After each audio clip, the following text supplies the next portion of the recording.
It's been 2 days since the plane crash in Ahmedabad. There has been shock and sorrow. Air India Flight 171 that was carrying 240 souls came crashing down just minutes after takeoff, shattering lives, dreams and leaving families in unimaginable grief. Aviation Minister Ram Mohan Naidu also addressed the media yesterday. He announced the formation of a high-level committee to investigate the crash. The probe will be led by the Home Secretary. It is expected to submit its findings within 3 months. The Aircraft Accident Investigation Bureau, which was formed specifically to look into the accidents that happen around aircrafts, was immediately mobilized, and the GO team from the AIB, including 5 members constituting DG AIB, was also immediately rushed to the site to start the investigation process. Is the recovery of the black box yesterday around 5 p.m. from the site. The AIB team believes that this decoding of the black box is going to give a in-depth insight into what would have actually happened during the process of the crash or moments before the crash itself. And Air India CEO Campbell Wilson has announced that as an interim measure, the airline will provide about 25 lakh rupees each to the families of the victims and also to the lone survivor. This amount is in addition to the 1 crore rupee compensation that has already been pledged by Tata Sons. To provide immediate financial support, Air India will be making an interim payment of 25 lakh rupees, or approximately 21,000 British pounds, to each of the families of the deceased and also to the survivor. This is in addition to the 1 crore rupees, or approximately 85,000 British pounds, already committed by Tata Sons.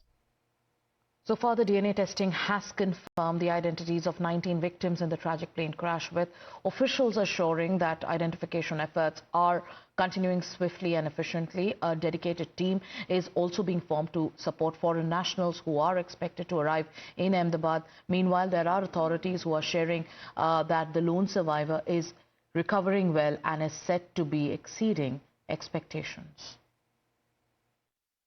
जो soul survival आदमी था, गुजराती में एक कहावत है पर मान नहीं कही, he is so lucky that he is nearly unscathed. He is recovering बड़ी आराम से बहुत अच्छी तरह से रिकवरी कर रहा है, and he is absolutely out of danger, absolutely stable. He can walk around. He is having his own normal routines, and वो सब चल रहा है.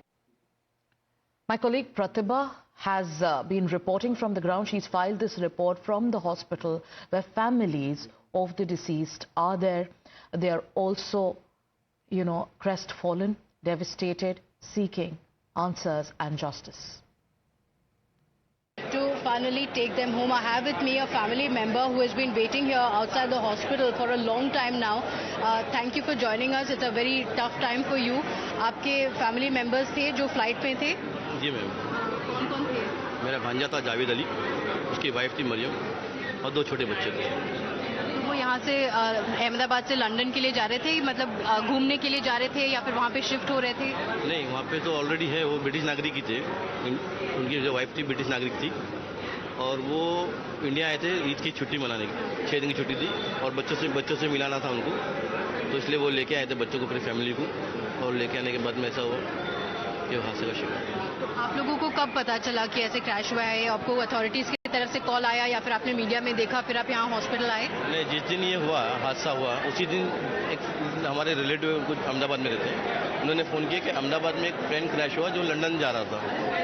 तो उसमें ऐसा लगता है कि उसी के अंदर वो जावेद अली उसी में है। तो हम लोग ने जब न्यूज़ चालू किए तो न्यूज़ में देखे कि न्यूज़ में ब्रेकिंग न्यूज़ में चालू था कि अहमदाबाद में एक लंदन जाने वाला प्लेन क्रैश हुआ है। उसके बाद में हम लोग ने जब पैसेंजर लिस्ट चेक करने के लिए निकाले तो पता चला उसी पैसेंजर लिस्ट के अंदर उनका भी नाम था, चारों का। और फिर हम लोग ने अहमदाबाद निकले, वहाँ से अहमदाबाद, बम्बई से अहमदाबाद आए। अहमदाबाद आने के बाद रात में जब इंक्वायरी किया तो वो मेरा जो बड़ा भांजा है, जावेद अली का जो बड़ा भाई है इम्तियाज़, उसका डीएनए टेस्ट हम लोग ने लिए। डीएनए टेस्ट लेने के अंदर पूरा फॉर्म वगैरह भरे और हम लोग को 72 घंटे का टाइम दिए कि 72 घंटे के अंदर वो रिपोर्ट आएगी और रिपोर्ट के बाद में आपको बॉडी आपको देगी। डीएनए सैंपलिंग के लिए उन्होंने दे दिया है अपने सैंपल्स को, आपको कुछ बताया है कि कितना टाइम लग सकता है? मैम डीएनए टेस्ट तो उस टाइम उसी दिन जब हम लोग रात में आए थे दे दिए थे, रात में ले लिए थे, और 72 घंटे का जो टाइम मांग रहे हैं ये लोग, 72 घंटे का टाइम बहुत ज़्यादा हो रहा है। हम लोग परेशान हो रहे हैं इसमें और उनसे रिक्वेस्ट भी करें सर हमको डीएनए टेस्ट का रिपोर्ट, लेकिन उनके पास किसी के पास कोई जवाब नहीं है कि डीएनए टेस्ट कब देना चाहिए, और शांत बैठे हुए सर। लोगों को आप सिर्फ ये कर रहे हैं कि लोगों जो यहाँ पे आए हैं उनमें से आधी मीडिया चले जावे, और जो मृत्यु के जो जिनकी डेथ हो गई उनके साथ जो फैमिली है वो जो आए आजू बाजू वाले दोस्त लोग ये भी चले जावे। यहाँ पे माहौल एकदम शांत हो जाए, उसके बाद में ये एक करके बॉडी देंगे आपको, जब तक मामला शांत हो जावे।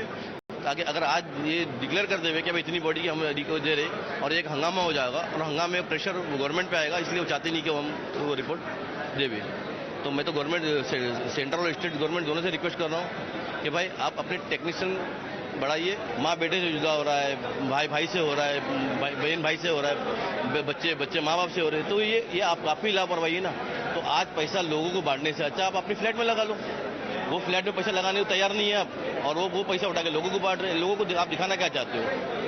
कंपटीशन देखिए, आप लोगों को तसल्ली करना। भाई मैं तो चाहता हूँ कि तसल्ली मत दो, आप वो पैसे को उठा के आपके प्लेन बनाओ। जो प्लेन में टेक्निकल प्रॉब्लम है, जब दिल्ली से प्लेन निकला है अहमदाबाद, उसमें ही रिपोर्ट डाली गई कि उसके अंदर काफ़ी प्रॉब्लम्स है। तो आप वो ना सॉल्व करते हुए आप प्लेन अहमदाबाद लेके आ गए, और अहमदाबाद से लंदन जाने वाली फ्लाइट आप ऐसी बिना इंक्वायरी के निकल गए।